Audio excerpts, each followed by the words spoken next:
Welcome to Queen Deluxe. Let's do some vintage sewing.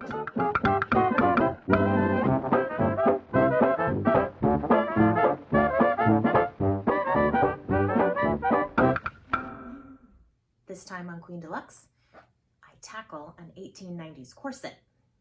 Corsets can be tricky. It's all about the fit and being precise. So let's get in a focused state of mind and let's get to work.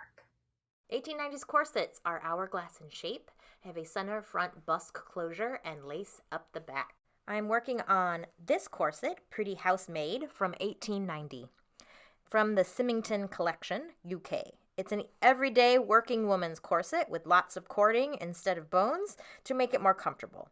I liked the shape and thought it would be fun and challenging.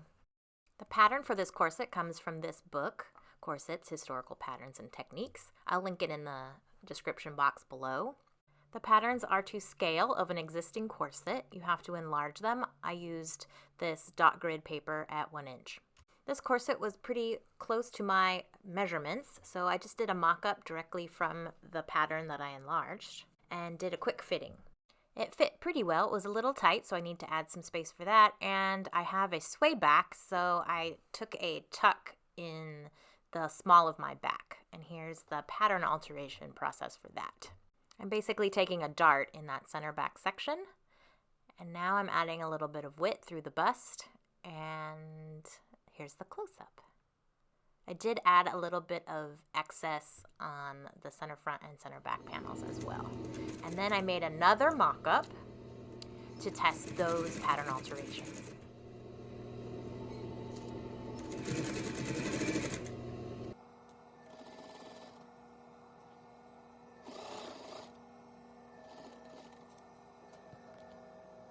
Up number 2.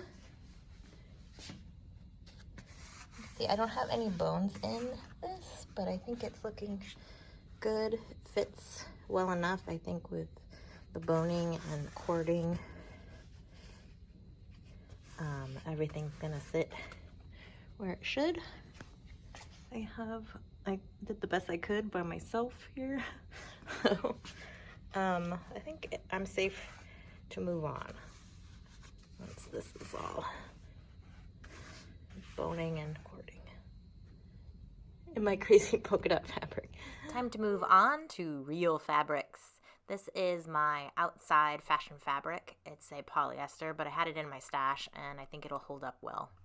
I pre-washed it and it's pretty thin. Decided to add a tricot interfacing, and then I pre-washed and cut the coutil.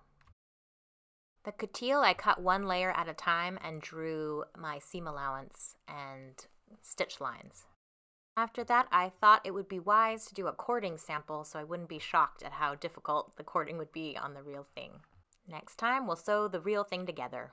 Thanks for sewing with me this week. I had fun. I hope you did too. If you did, why don't you consider subscribing? It really does help getting my videos out to more viewers like you. Thanks so much for watching. Bye-bye.